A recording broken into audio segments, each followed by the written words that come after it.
I was just saying, if you need to share your screen, there's the button there next to that start video if you ever need it in your interview.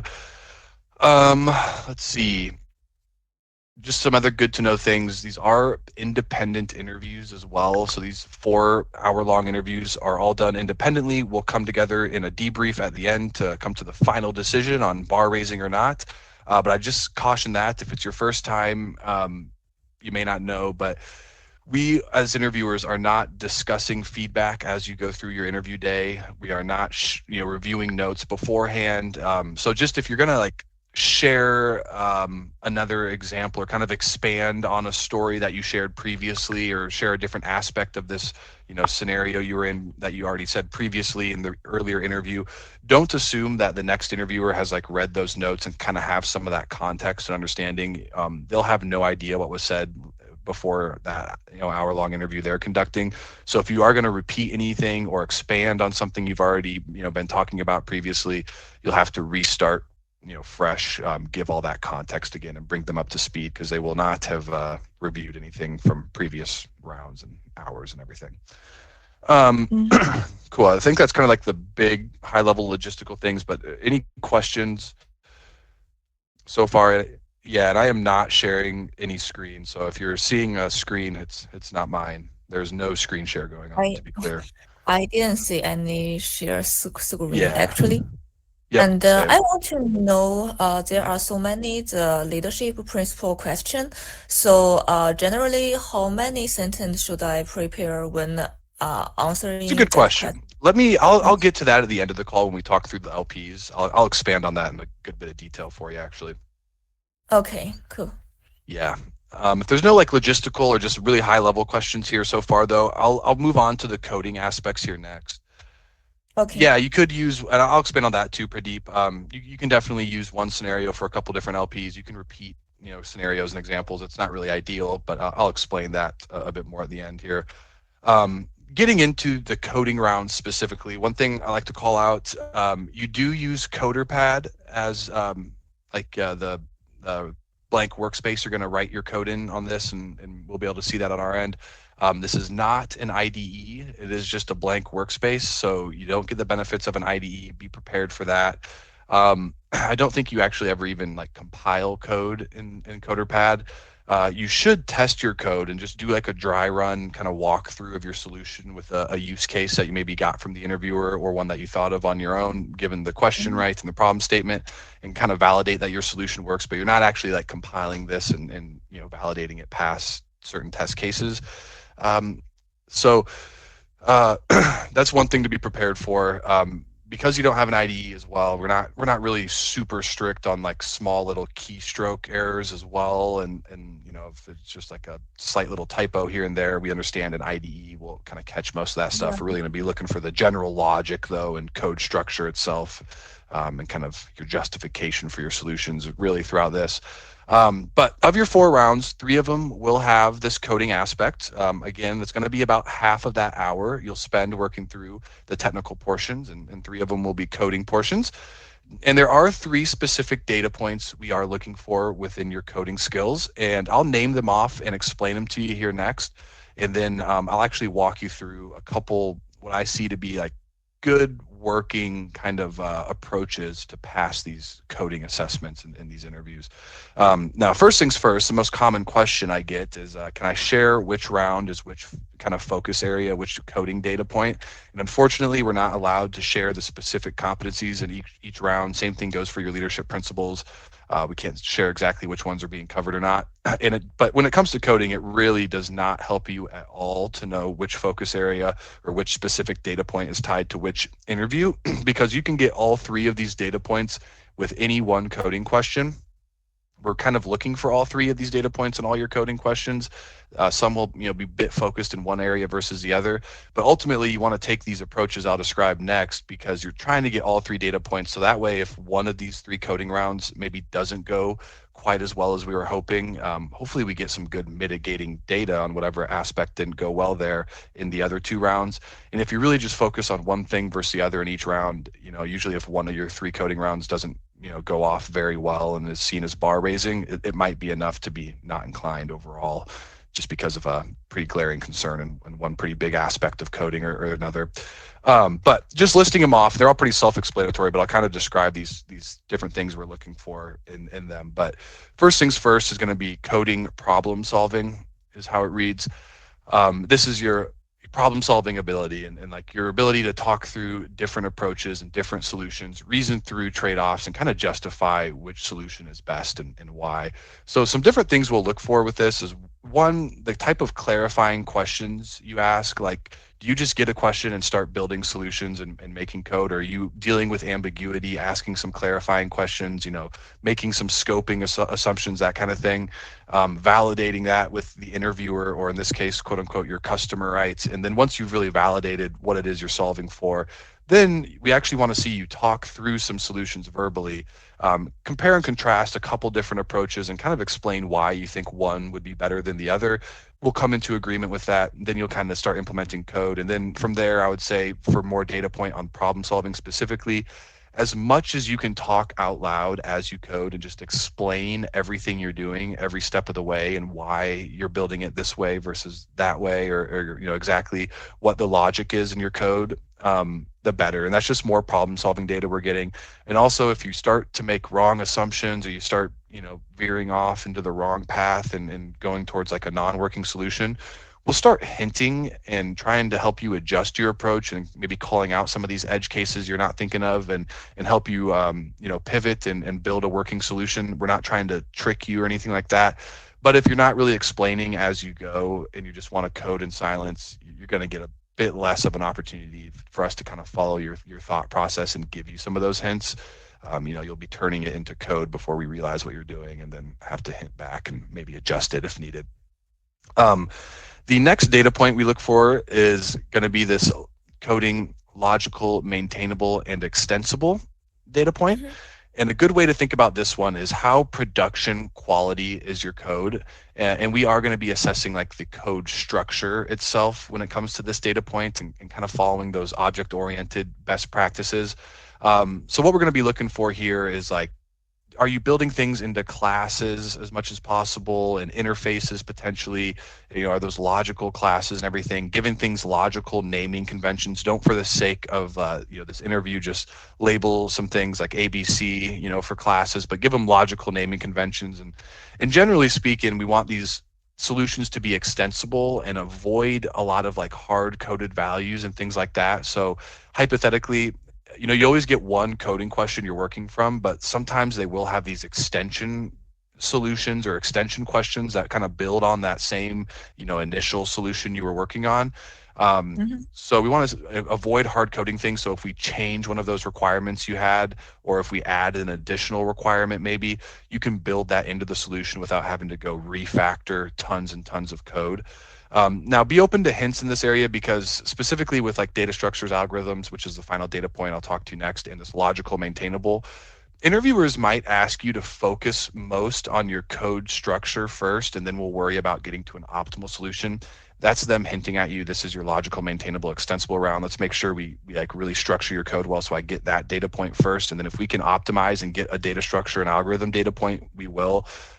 Or vice versa, they might tell you this is going to be a pretty complex solution. Let's just get a working solution done first, and then we can come back and really clean up the code a little bit. That's them telling you this is probably your data structure and algorithm round. It's going to be a bit more of a complex problem. It'll be hard to get a working solution and structure it really, really cleanly. So let's just get the working solution first, and then we'll come and try to focus on that structure a little bit more and cleaning up, making it a bit more extensible.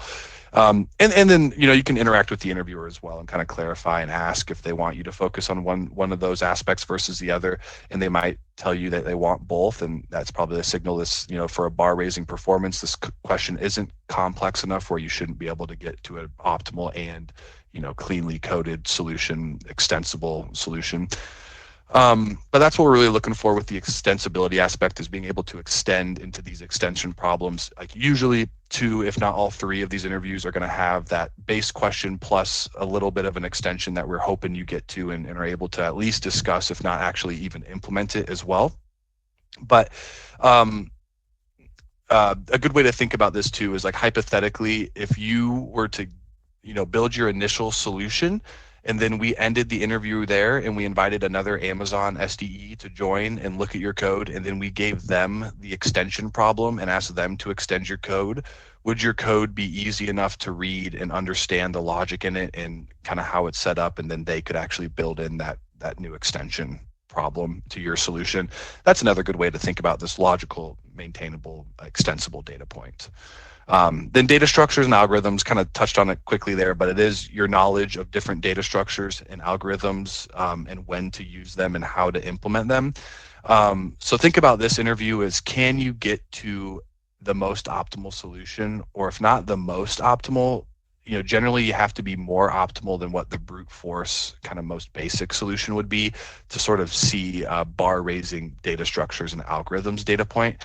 And it's also not just enough to discuss them and like how you would use them in a solution, but we will want you to actually implement that solution into code then as well. And you are also asked to assess your solution's time and space complexity. So be ready to kind of give a quick rough assessment on that and explain like that O of N notation, right? Yeah.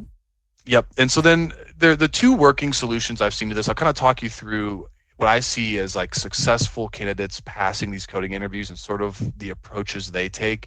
And it's kind of one of two options for the most part, I would say. Both very methodical and like real world-esque type approaches. But I think in the perfect world, your coding rounds sort of look like this. But you get the problem question or the statement.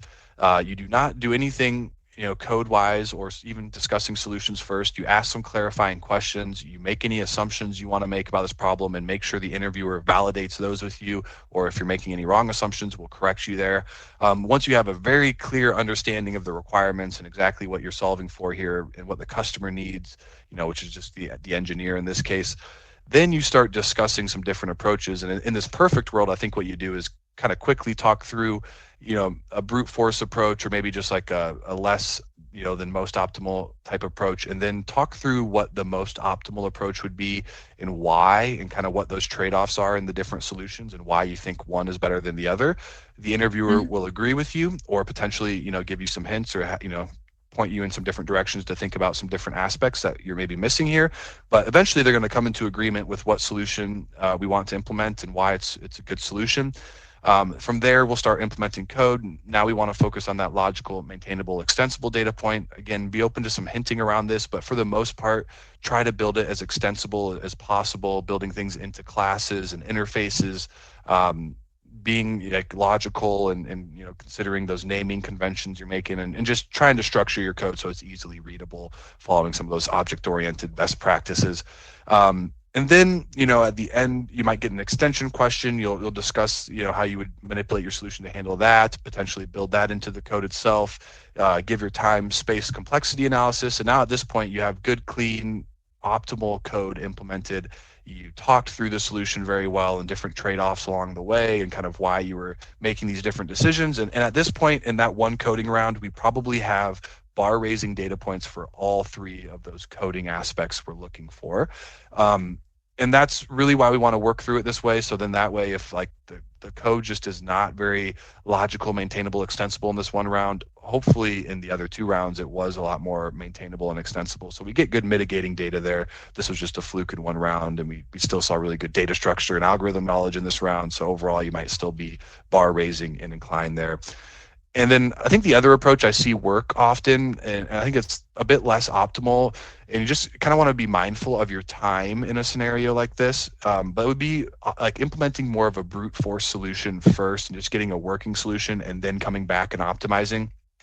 Really, you take the exact same approach where you ask those clarifying questions, make those assumptions, deal with all that ambiguity, then still, if possible, try to talk through a couple solutions and what those trade-offs would be. And you can maybe talk through that brute force solution and then what some optimal ideas you have are, but just let the interviewer know, for the sake of time, you really want to get a working solution first, because really to get any of these three data points at all, to have any chance, we do need to see a completely implemented working solution for that given problem. So, be mindful of your time, but just let the interviewer know you want to get, just implement this brute force solution first, and then you're going to come back and iterate on that solution and make it a bit more efficient and optimize where you can. and we'll be fine with you taking that approach. So then you'll start coding again, explain as much as you can as you go. Keep in mind that logical, maintainable, extensible data point. Once you've gotten the initial solution down, we'll ask you how you would go ahead and make some of these optimizations, and how you would make, change the code to be a bit more efficient, and help out with that time space complexity analysis. So you'll discuss some different changes you could make, and how you would make this efficient a little more efficient. Um, we'll ask you to go ahead and implement those changes, and usually in this scenario you don't have enough time to probably implement everything that you've discussed, but as long as you have enough time to implement a good few of those changes and optimizations, where we can see like you have the right ideas and you know how to make this more efficient, and then when you had to do it in code you were able to do it, we're usually left with this impression with another 5-10 minutes. They would have implemented the rest of those changes. Everything they discussed was correct, and they did get to a working solution overall, and then discussed the more optimal working solution, implemented a number of those very well. You'll probably still pass, with all three of those data points in a case like that as well. But you just want to be mindful of your time in that case, because if you get through everything but you don't have time to go make those optimizations, we are going to be missing that data, like at least a bar raising data structures and algorithms data point there. Not a big deal in just one round. You have 2 more coding rounds to try to get that data point, but if possible, we do want to go back and try to make that a little more efficient and optimize. Yeah, makes sense. Cool. And so that's kind of like the high level, like some common questions I get. You can use whatever language you want. I feel like Python tends to be like pretty popular, maybe most popular, but really whatever you're most comfortable implementing, independently without an IDE, without external help from, Google or any AI chats and things like that. Use whatever language, you think is going to put your best foot forward. Some folks will ask me if you can change languages, which you can. If you want to change interview to interview, that's fine as well. Just again, be mindful of whatever you decide to use. Like if you think Java is going to be most efficient for this given problem, and you want to use Java, but you're not super comfortable with implementing that in just a blank workspace, it's probably not in your best interest to use Java in that scenario. But yeah, you can even change round to round if you really wanted to. Difficulty wise, I think feedback I'm hearing, like these are probably like borderline on like the higher end of medium, I would say, like leak code type questions. They are data structure algorithm coding questions. I think they tend to have a bit of like a more of a real world sort of spin to them, and like word problem-esque, but ultimately it does kind of boil down to sort of a some sort of leak code style data structure algorithm implementation to some degree. But yeah, any other coding questions specifically, or anything you want me to try to expand on in this? Or No, for the coding question, I don't have any other. cool. Someone else? Yeah, I do. Sorry, Scott. Yeah, hey Lucas, thank you for the insightful information. I remember on the mail, and on certain spaces it said whiteboard coding. So, and you also mentioned about some of the test cases that we should be prepared with. So, how would we evaluate for the extensibility in that case? Like some of those test cases might Yep. be different, right? So yeah, So. it's a great question. So with it actually brings up some good points, because I actually sometimes get asked, do we get test cases, or do you have to think of those on your own? And that might be a little bit more problem solving data. Like we might ask you to think of your own test cases and like pick an example, and walk us through Mhm. your solution and show us how it works, and essentially prove that your solution works. And that is like kind of you, quote unquote, doing the testing phase of software development, right? Now, as Mhm. far as how we test that extensibility, that's where you're going to get that like an extension problem. So you're going to get this X question to build the solution from, Mhm.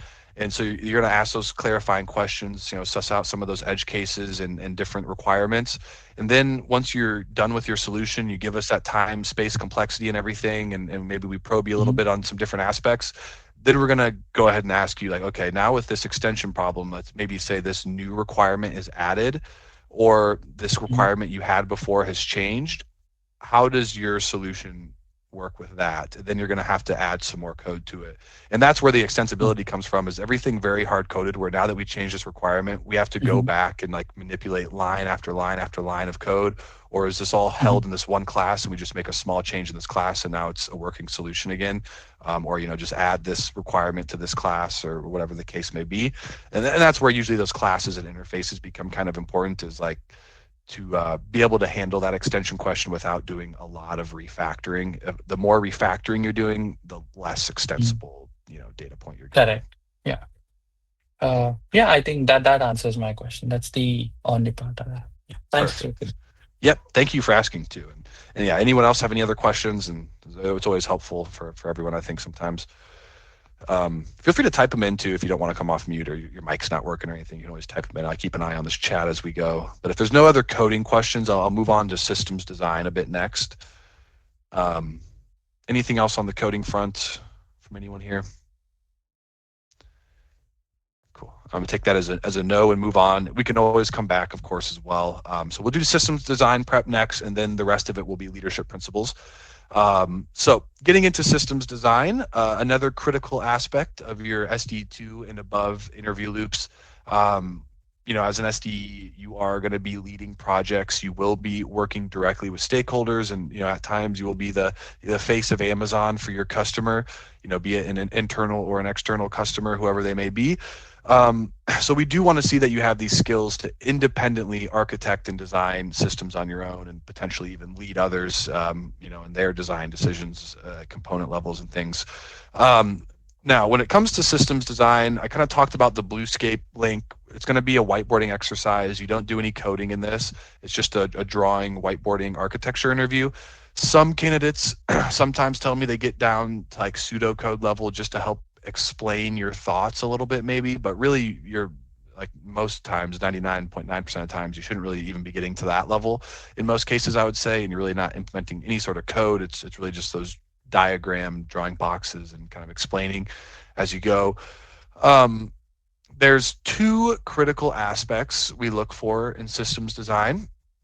And I'm gonna really highlight this because honestly, I think systems design is probably the most common place to fail SD2 interviews, and specifically this first point is the most common way to fail your systems design portion. But it is an aspect of that problem solving data point we talked about in coding. It's like half the battle when it comes to your systems design, and that is dealing with ambiguity. If you do not ask clarifying questions when it comes to your systems design interview, there's really no way to pass it, because if you were to be put in front of a customer and they were to just, say, I need this payment system, and you start, leading a team and architecting and designing whatever payment system without even asking a single question, that could open up quite a bit of risk for us. So it's going to be really hard to overcome the systems design interview if you do not ask clarifying questions. So literally take a sticky note out now and put it on your laptop or whatever you need. Put a Alexa reminder on for every Friday or whatever.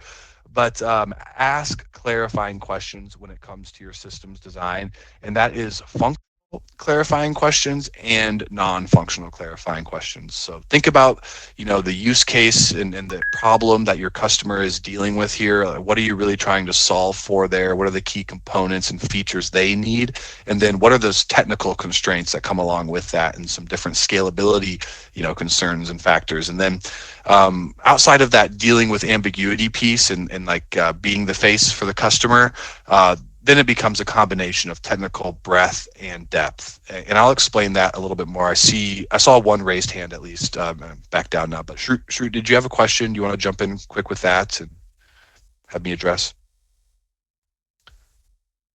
And I maybe answered it already even, but feel free to come off mute if you still have a question, or you can type it in there too.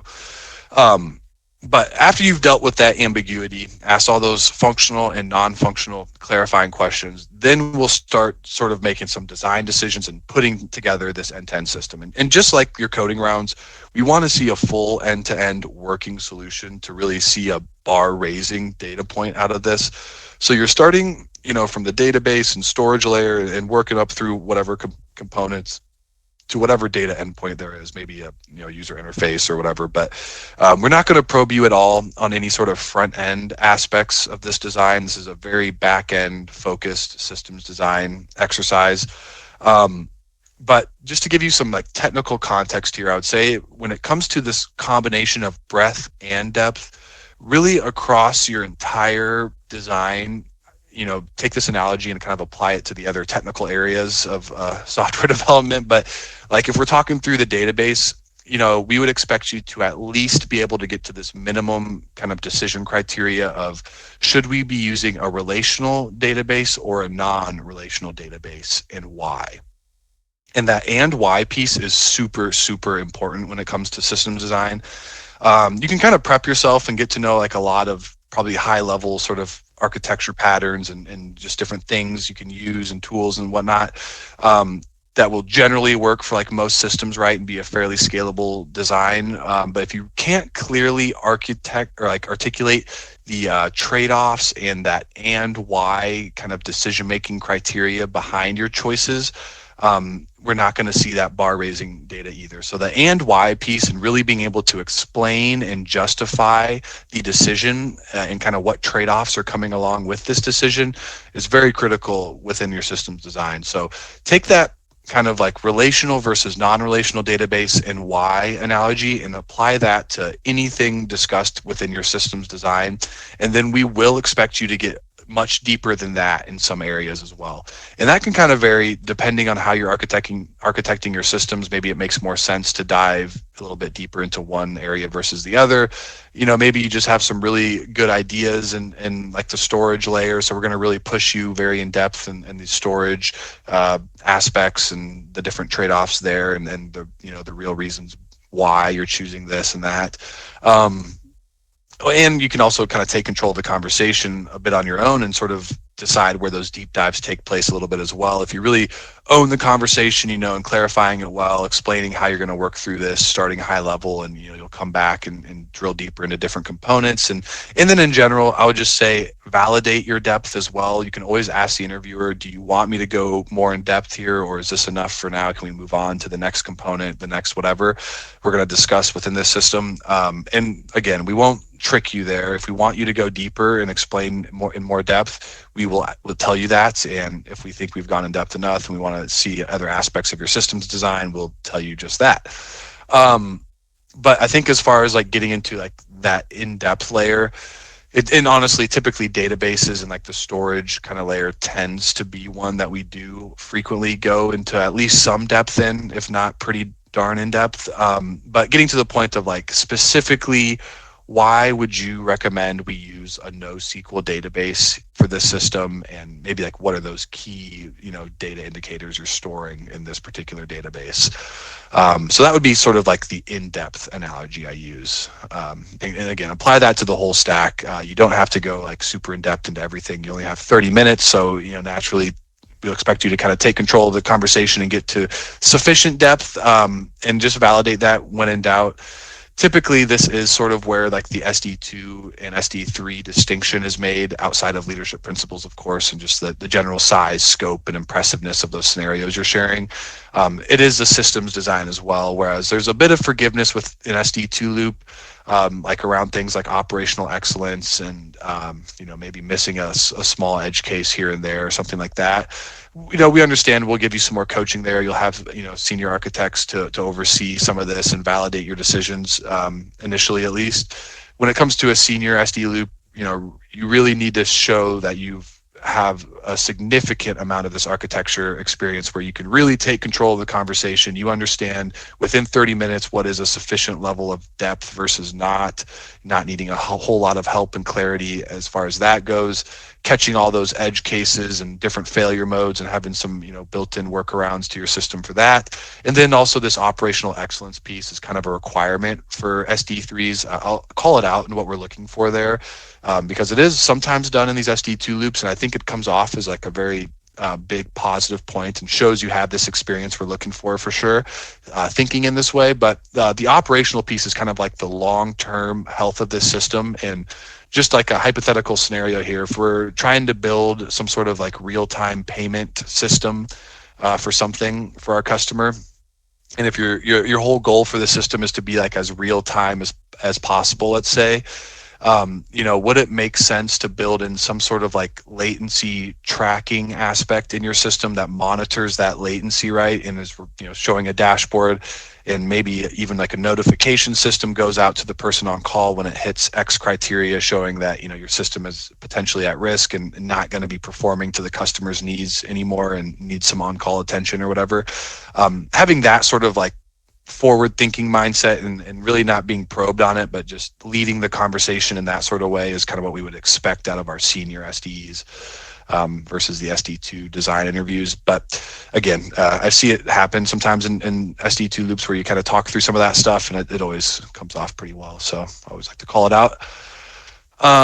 Now, with systems design, keep scalability in mind. That's always a critical component of systems design. You might ask how many users or how much traffic we're expecting on this system, and maybe we'll tell you 1,000 users at first, then halfway through how you plan to scale this to 100,000 users next, right? So, I'd brush up on the vertical versus horizontal scaling, and like when and why you would use one versus the other, different caching tools and techniques, and why you would use caching and when, what kind of data, that potentially data sharding, load balancers, things like that. And again, just keep in mind, like, using load balancers is not going to be enough to be bar raising. But if you can clearly articulate why exactly you need this load balancer and what exactly it's doing and what exactly would happen if you removed it or put it somewhere else within your system, that's going to be showing us a lot of that bar raising signal we're looking for. But yeah, keep scalability and like kind of performance in mind and how you'd sort of optimize throughout your design.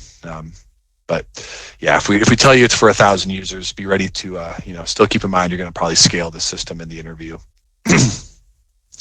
That's kind of all my prep for design. I think some common questions I get, like, again, what's the most critical thing of an Amazon interview? It's an equal balance between coding, design, and leadership principles, but you do only have one design round, so it's a pretty critical round to pass, if we're being honest. Easiest way to fail it is by just simply not asking clarifying questions or not asking enough, and you end up designing a system that doesn't ultimately meet the customer's needs in this interview. So again, I can't emphasize that enough. Ask those clarifying questions, the functional and the non-functional clarifying questions. Another common question I get is, are these Amazon related questions, and do you need to use Amazon technologies? First of all, you do not need to use anything from AWS or anything like that. If you want to use build this on GCP or on Azure or whatever, feel free. If you're more comfortable, working with those cloud providers, use them. Or if you're going to build an on-prem system for whatever reason, if you can justify it and it makes sense to do it that way, then we will, and that'll be fine. But yeah, if you're going to use, like, specifically if you're going to try to use S3 as like your storage solution, that does give us good signal then if you're name dropping like a specific technology and service like that, that you have good understanding of this solution and what the alternatives are out there on the market and why this would be better, what exactly it's going to do for your system. So I will say, if you get specific with technology decisions and out of the box type stuff you would use in your design, be ready to be probed in it in a good bit of depth. But otherwise, the questions themselves, I want to say they tend to have a bit of an Amazon flair to them, but they're not like, they don't require any sort of internal or in-depth Amazon knowledge. So like maybe you might be asked, like, design me the Amazon Locker system or something like that. Or design me something like Slack we could use internally at Amazon. So they might put like sort of an Amazon flavor to it, but I've also heard just like, design me a pizza ordering system or design me an elevator system. So they don't have to be like Amazon focused in any way. In general though, that's about the problem statement you get here is, yeah, design me the Amazon lockers, or design me a pizza ordering system or a movie ticket purchasing app. And again, the easiest way to fail is by just hearing that and starting to design the Amazon lockers and explaining your approach and your design decisions. If you don't ask those clarifying questions, and you stumble across the perfect systems design, I suppose you may end up with like a mixed or a bar meeting vote, but will not be possible to be bar raising. So yeah, I guess that's all the stuff I got for design there. I think that's kind of everything I tend to be asked in my general call outs. So any specific questions around systems design? or coding, really. Since we've talked about that, we can go back to coding if there's a new coding question too, but otherwise we'll move on to LPs next.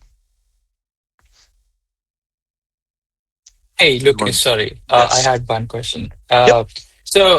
Regarding the system design, but considering you mentioned we just have like 30 minutes to talk about those things, what's the complexities of the question that we can get? So, for instance, is it gonna be like, like pizza delivery system, building that as compared to something like a social networking site or a timeline Yeah. generation feed or something like that. I So think it's going to just be wanted to get more like a like the brief idea. former. Yeah.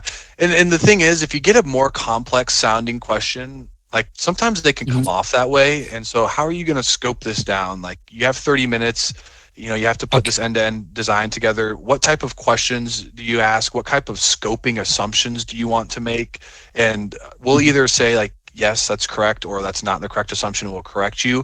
Or maybe we don't really care and we're just going to see how you want to scope this down and just make those assumptions out loud so we can just understand what you're working from, and we'll assess your design to that, understanding then. But if you don't make those assumptions, if you don't ask those questions, sometimes these can turn into a bit overly complex systems to design in that 30 minutes. And little did you know, you Mhm. built in a lot of different components and extra functionality that wasn't truly needed. You just didn't really ask about it. You kind of assumed yourself without validating. So in general, though, they tend to be more like that pizza ordering or like, design me a parking garage type of a Mhm. question. Okay. Yeah, that helps. I mean, just to gauge out the complexities, and then we can obviously ask them like, is this required in the scope? And these are the things that I'm thinking of Yep. that I can go forward. Okay, cool.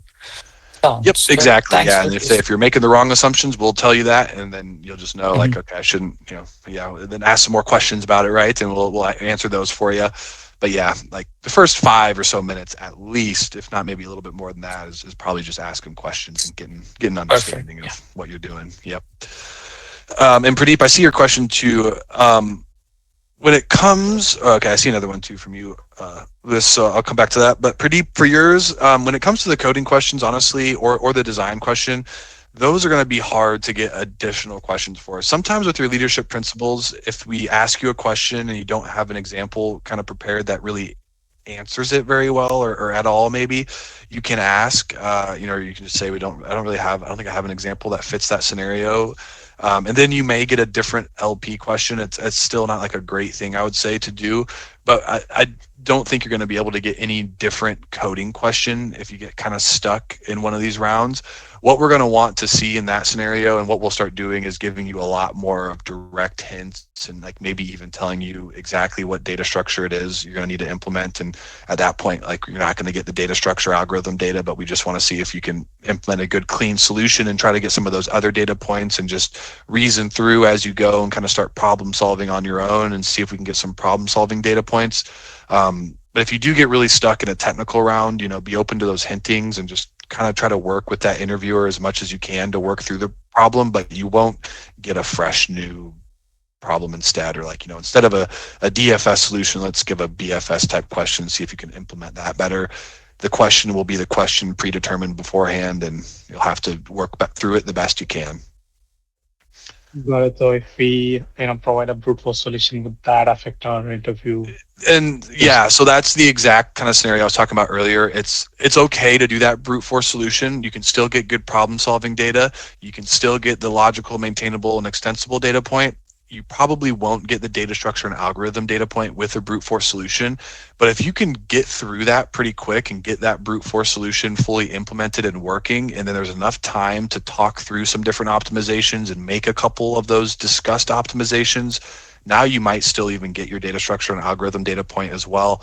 But even if not, don't worry about it too much. I mean, no one gets through these interviews flawless. I can tell everyone here that for sure. So even if that one round you do just do a brute force solution, just try to make it a good, clean, efficient solution. Explain your approach as much as you can. So hopefully we get really good data points for at least 2 of those 3 coding aspects. And then you're going to have 2 more coding questions that, hopefully we do get to a more optimal solution, have a little better performance with that data structure, algorithm knowledge, and implementation.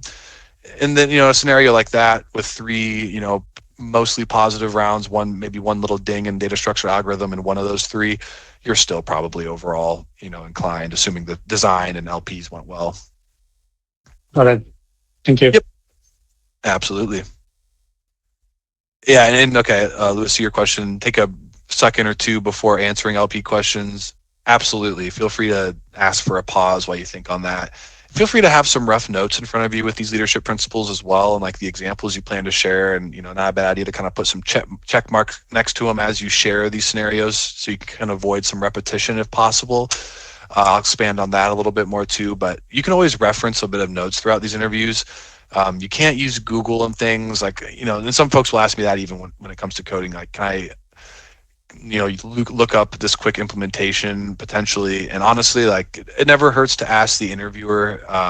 Some might be okay with like you looking up a quick little helper function, or just maybe assuming that helper function exists here and just moving on to the rest of your solution. In large, though, most of us, I think, will tell you no, you can't look it up and you need to implement, based on your knowledge best you can. But never hurts to ask when in doubt there as well. But yeah, have some notes. It's totally fine, especially when it comes to these LPs around like certain like data marks and things, and like what you achieved as far as data goes. Probably helpful to have some of those numbers listed.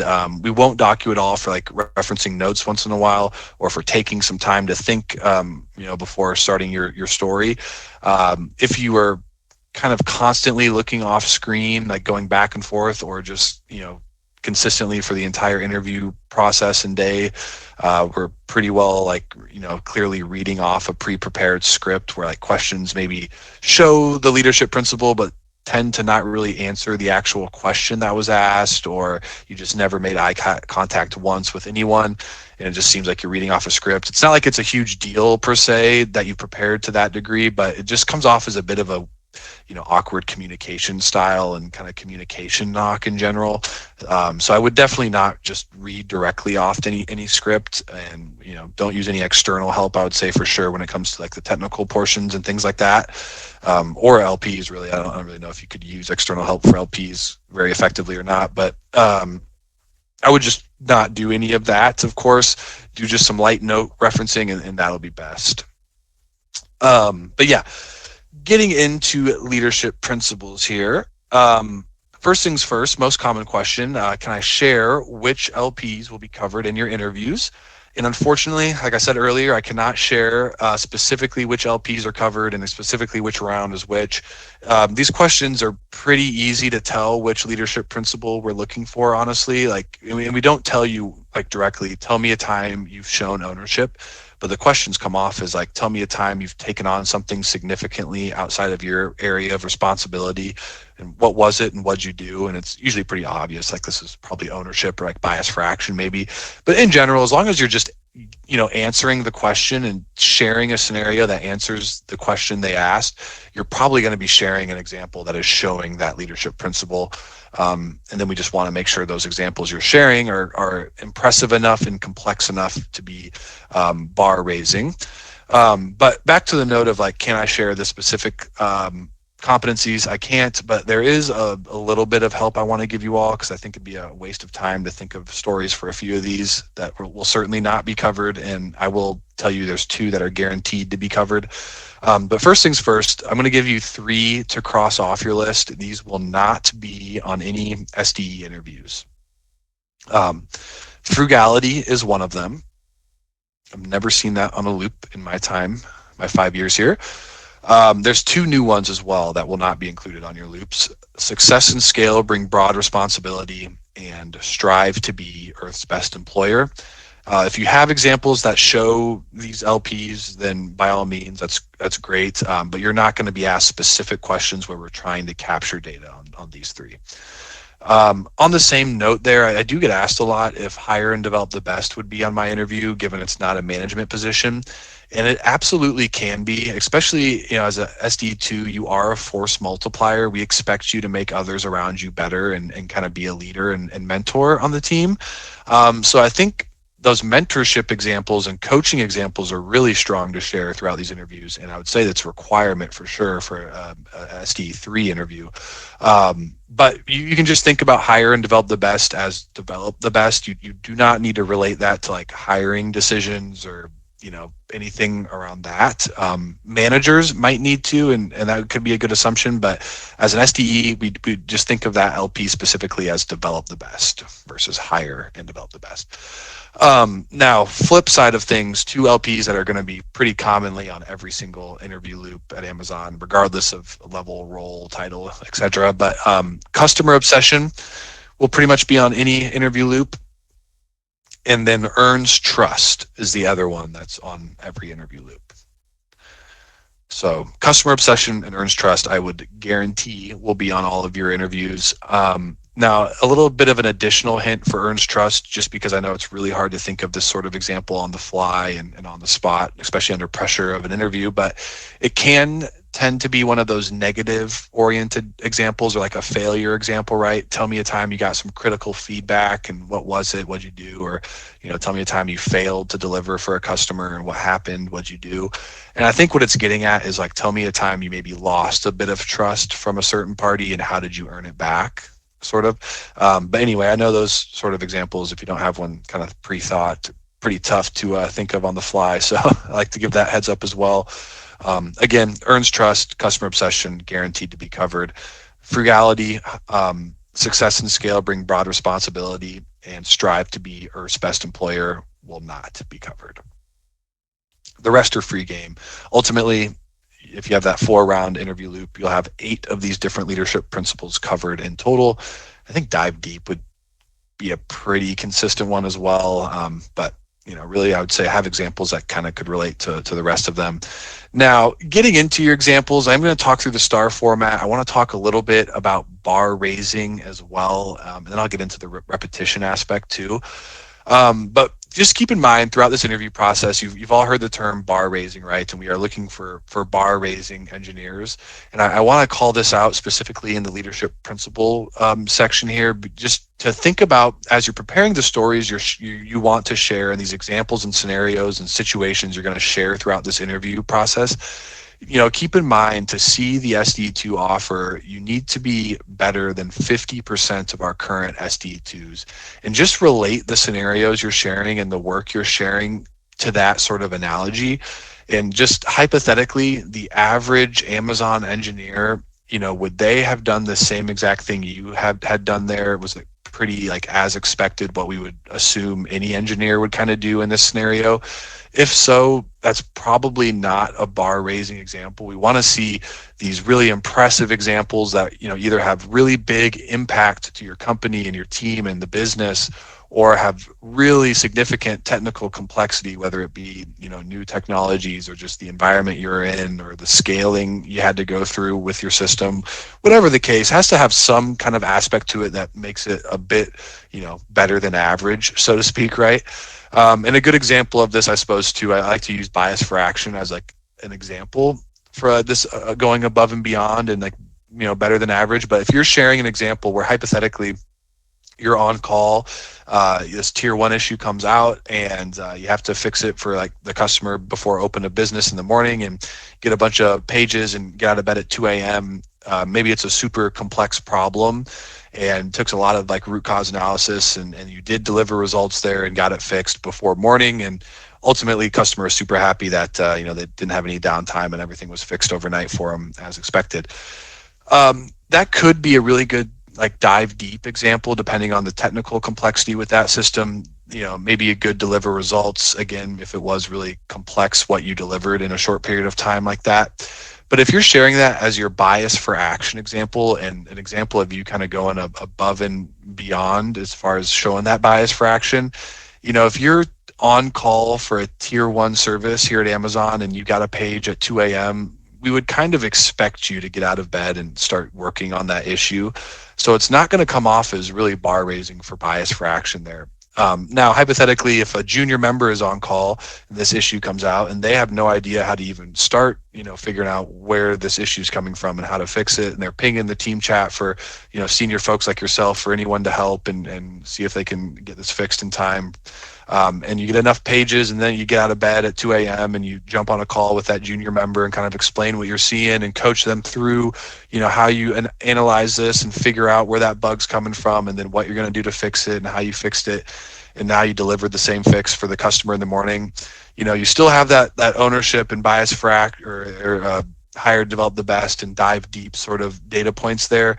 But now if you're sharing that as like the bias for action, going above and beyond, or taking on something outside of your area of responsibility, if this is the story for that, now we do start to see some bar raising traits there in terms of that bias for action or ownership, because it wasn't your job to handle this on-call issue this week.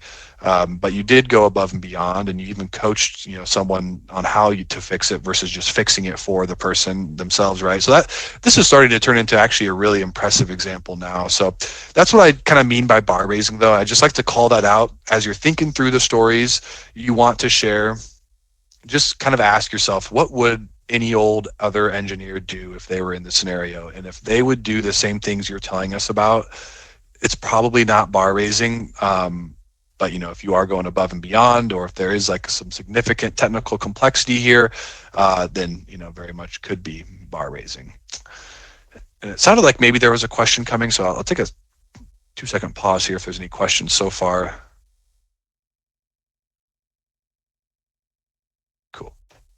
Cool. So yeah, I wanted to go through the STAR format too, and this kind of helps set some context for how to convey these examples as bar raising.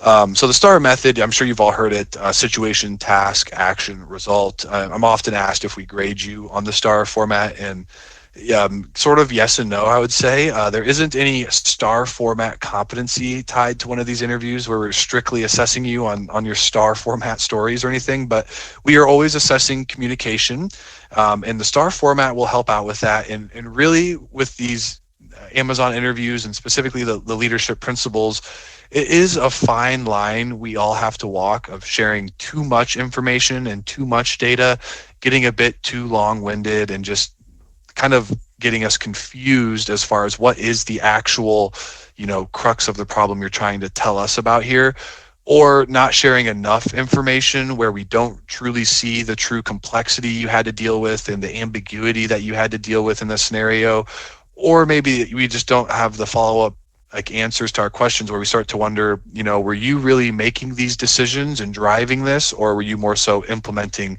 someone else who was kind of the decision maker above you in that case? So it is a fine line. You have to tightrope here of sharing too much or not enough. And the STAR format and pre-preparing your examples in the STAR format really helps you tiptoe that fine line, I would say. And so situation, task, action, result. Situation is that high-level context we need to know to be really impressed by the action and the result of your actions. And really, you're kind of building the entire story and framework around your actions and the result of your actions. That's where you'll spend most of the time. That's what we care most about. Everything else is really setting up that context to make those actions and the results as impressive and big as possible. So the situation is the high-level context we need, the big picture we need to be really impressed by what you're going to share next here. So think about what you're sharing, what actions you're taking. Is it a technical decision you're making or a technical solution you're pushing for? In that case, it makes sense to give us a lot of technical context. Maybe it's a procedure change, like a process change you're going to make, and how you gather requirements with your program management team because of a miss that came up. So in that case, maybe it makes less sense to get into all this nitty-gritty weeds of the system and how it was architected and designed, but maybe just speaking to the context of here's what the process was before, and here's where this shortcoming came from, and here's what I did to change it, right? So think about the actions you're taking and the results of those actions. What context adds value to those? If it's a technical actions and technical decisions you're making, give us more technical context. If it's not, then you probably don't need to spend 10 minutes going into the very in-depth weeds of your system just to talk about how you influence this program manager to change their process. So keep that in mind. Situation, the big picture, we need to be really impressed with those actions. task is just a quick, short, and sweet statement and point in your story where we just clearly define within that bigger picture, what are you actually responsible for? Now, I'm oftentimes asked to, what if I was leading a team though? I had 3 other engineers working on this system with me, and well, in that case, what were your technical responsibilities and what were your leadership responsibilities then? Like, what components or features did you specifically own? And like, from a leadership side, were you doing stand-ups then? Were you just doing code reviews, doing design reviews? It just clearly defined what you had to do within that bigger context. And then you'll spend most of the time speaking to your actions. And what we want to come through in the actions piece is that you are data-driven decision makers, and you take action based on data, not on just like whatever your manager says, whatever the customer says, whatever the architect said goes. But you validate decisions with data, you push back with data when necessary, and you make your own decisions with data. So I always think it's a good idea if there was like a couple alternatives you were considering, like just mention, had A, B, or C approach. Through what data did you use, or what information did you have to ultimately land you at, A, B, or C approach? And, we want to see that you make those decisions with data versus just anecdotal feedback or, gut feelings always. Now, you might be asked, tell me a time you've had to make a decision without having all the data at hand, and that would be an right a lot leadership principle question. If you hear that one, you have right a lot in that loop. But we do want to see that you can make those gut decisions as well. So, you can always, if you have a question like that, I think it's still a good idea to talk through what data you would have liked to have had, and basically give us the context as to why you couldn't validate this decision with data, be it data access, or maybe it's a speed constraint, you had to make a decision for whatever reason. But give us that context, and then as long as you give us the context as to why, and it is justifiable and makes sense, then it's not really an issue in that case.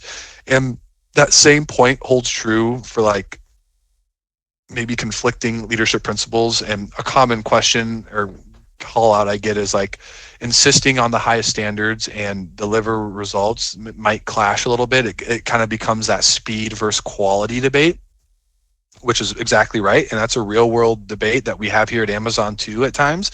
So that it's not like there's any strict right or wrong to prioritize speed or to prioritize quality. It just, you need to give us the context at hand and justify why you felt one versus the other. So like hypothetically, if you're deploying something without fully testing it, and hoping that there's no issues, and ultimately there is no issues, and the customer was super excited that you were able to actually meet the deadline, you might share that as like a good example for deliver results. But if you share it in that way, that's going to have some pretty glaring red flags for insist on the highest standards.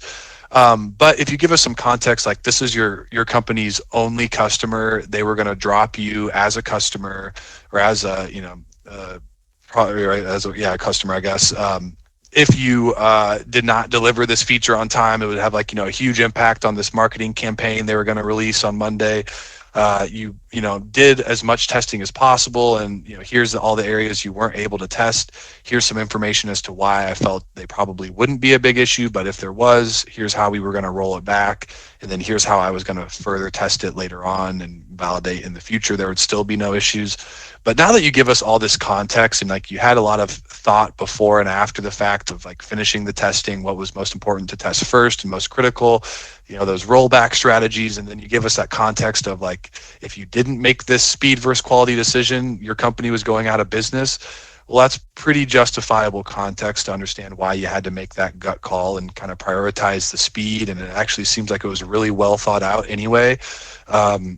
You're not going to get any sort of concern for insist on the highest standards in a scenario like that. But again, if you don't give us that context, we do tend to assume the worst or kind of wonder the worst. So, if you're making those kind of trade-off decisions, just make sure you're giving us that context in the situation so we understand why you had to prioritize one versus the other. And again, as long as it makes sense to us, it's not going to be a red flag or an issue. Real quick on the results as well, we want data-driven results. So do not use things like we met the deadline, customers were happy, management was happy as your success criteria. We want to see measurable results. And so even if you're using customer satisfaction, let's say, if you're using anecdotal feedback like customers told me they really enjoyed the feature, really liked it, so we knew it was successful and being used.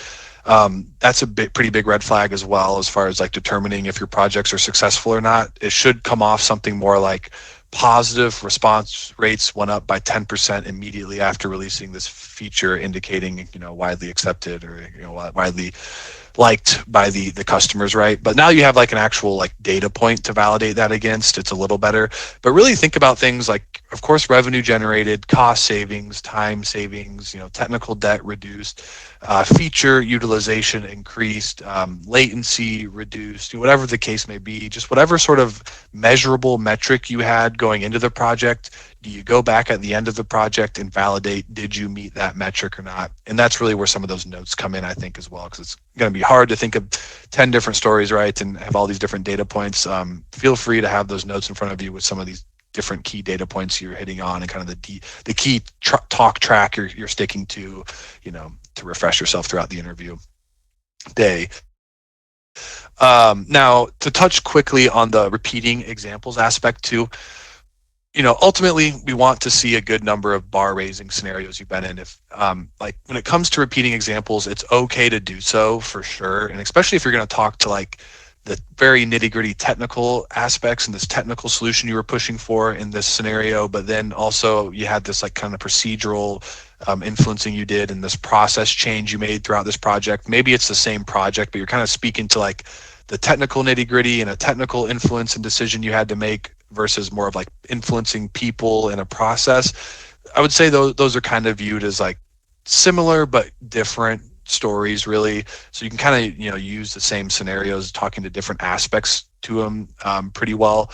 But in general, it's okay to repeat examples like exactly as is as well. Speaking to the exact same technical challenge in two different interviews. Just ultimately, when we come to that debrief and we're discussing and we say, we have all this bar raising data points, but we realize it was only like 2 stories that were repeated throughout the entire interview process. So we see that you clearly can be a bar raising SD2 and you have been at one time, for a short time.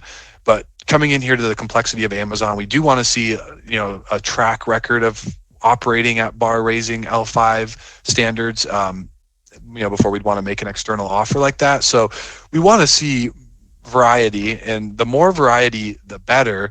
But I would say if you get in a position where you've shared an example and now you're in your final interview and you get a question and you have this example you already shared that is very complex, very impressive, very bar raising, but you've already shared it, and you have this other example that has not been shared that is a bit more of like kind of what we would expect any engineer to probably do in your shoes there, not super complex, not super large scope and impressive. In that case, I would say you're better off to share your more impressive, clearly bar raising example again versus sharing something that maybe has no leadership principle concerns, but just ultimately isn't going to be seen as a bar raising scenario. I would say just repeat your more impressive examples again before you share less impressive things. But I would say once you've shared something twice, like really try to avoid sharing it again. And if you kind of take that approach, you should have enough variety at the end of this interview process to, with good technical performance, be bar raising and see the offer here. Another common question that I get around leadership principles, I'll address here, that I think I'll probably just open it up to any other questions from this group specifically, but what if I have maybe a strong story for ownership or bias for action, or like some leadership principle, but the ultimate result maybe isn't like a pure success? Maybe there's a shortcoming, like we still missed the deadline by a couple days, but at least it wasn't a week or something like that, or maybe you still missed the deadline, but it wasn't even your responsibility to be a part of this project. You just volunteered to try to help catch them up, and it didn't work out, whatever the reason. Totally fine to share those sort of examples as well. And like we welcome failure examples and learning moments, because that is just a good signal that you do innovate and push the limits, and that's what we do here at Amazon. But I would say that, and this kind of helps maybe explain kind of the scope we're looking for at these different levels as well. But essentially, like if I were to break this down to an SD1 interview, what we would expect if you have an LP example like that, we would expect you to maybe get some guidance from your manager, or ideally kind of identify that shortcoming on your own, go back, learn from it. Now you've learned from your mistake. You don't make that mistake again. Maybe you're even sharing that learning with your team so they don't make the same mistake. Working with your senior engineer to create some long-term technical documentation, maybe. As an SD2, really what we expect at this point is definitely unprompted. You shouldn't really need this guidance now, but you should on your own be able to understand, okay, there was a shortcoming in this project. You go back on your own, analyze it. Now, what is that shortcoming? Is there a procedure to change or process change we need to make to be more efficient? Is there a technical learning I'm getting out of this scenario, a technical mistake I made? And now you should definitely be taking those learnings back to your team, to your partner teams and cross-functional folks who are working on this project with you, so they are aware they're not making the same mistake. Potentially, depending on what the learning is, maybe creating some long-term technical documentation as well that'll exist on the topic. As an SDE3, you're definitely unprompted going back, analyzing where the shortcoming came from, learning from it, potentially educating someone who is kind of directly responsible for the shortcoming, if it's more of a technical gap, because there's probably a pretty big project you're leading and a lot of folks involved in that. But giving that coaching as necessary, you're definitely bringing that learning back to your team and your partner teams and really anyone who's involved in this similar technical space or cross-functionally involved that could benefit from this understanding. And then beyond that, you're creating a mechanism for learning as well. So you're providing that coaching to the engineer and letting them coach others on this learning and kind of something to look for. Or maybe you're creating this monthly lunch and learn sort of program within your engineering group, right? Where now a new team every month gathers at the last Friday of the month, and they for an hour just share about some big technical breakthrough they had or a technical learning they had. And so the rest of the engineering org and community can also learn and grow from these unrelated things that they might not get exposed to in that case. And now once you leave the company, those lunch and learns will still go on, and you've still coached others on how to coach, and you have this mechanism for really expanding your force multiplication to that degree. Your force multipliers at the senior SDE role. And then at the SD2 role, though, you are still a force multiplier, and we want you to kind of start force multiplying force multipliers, and then that'll work you into your promotion criteria. But definitely want to see that when you're benefiting from a shortcoming and learning, you're expanding that scope beyond just your individual work necessarily, and make an impact beyond that. So take that sort of insight and example to all aspects of these LPs when it comes to that scope and complexity. Make it a bit larger than just impacting your team only, or just you directly, or one small segment of the customer. Try to think of these stories that have a bit wider reach. See, I'm scraping my brain here for any other LP related tips and tricks. I know there was some LP questions early on in this call, and I think I maybe answered all of them. I think I called out all the normal questions I tend to hear every week. But yeah, any other questions we have from this call? Anything you want me to try to expand on or explain a little more in depth here, or how are we all feeling?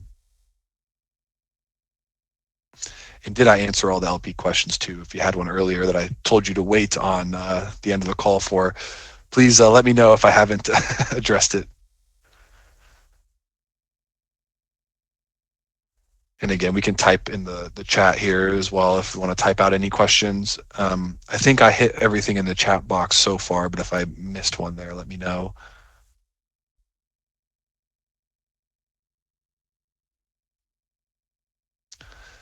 And if there's no other questions, that is all I have for you all. So if there's nothing else, I will just say good luck. And yeah, if you have any feedback as well, I'm open to hear that always too, especially if you've done interviews in the past. If there's any additional insights you have, you want to share with the group, we're happy to hear them. And if there's any good, bad, or ugly of this prep call with me, I'm always happy to hear that as well and try to adjust and improve for the next calls. On that note too, we do these calls every single Wednesday and Friday. My partner Allie will usually lead them on Wednesdays, and I tend to take most of the Friday calls. Same time, same link, Wednesday and Friday. If you want to hear this all again, feel free to join. I conduct them all pretty similarly. Sometimes there's different questions coming from different folks on the call that could be beneficial, but if you have a question in the future, you can rejoin a call and ask it, and I can address it right away for you. Or ask your sourcing recruiter to answer anything you need leading up to your final interview. If they don't have the answers, they'll come to one of us senior folks and we'll get it for you.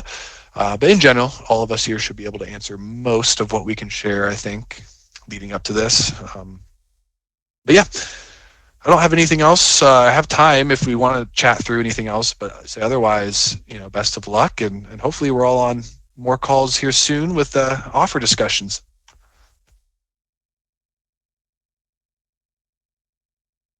Cool. That's it then. Thank you all for joining. Good luck and have a great weekend. All right. No problem, everybody. And I'm here every Friday if you ever want to hear it again.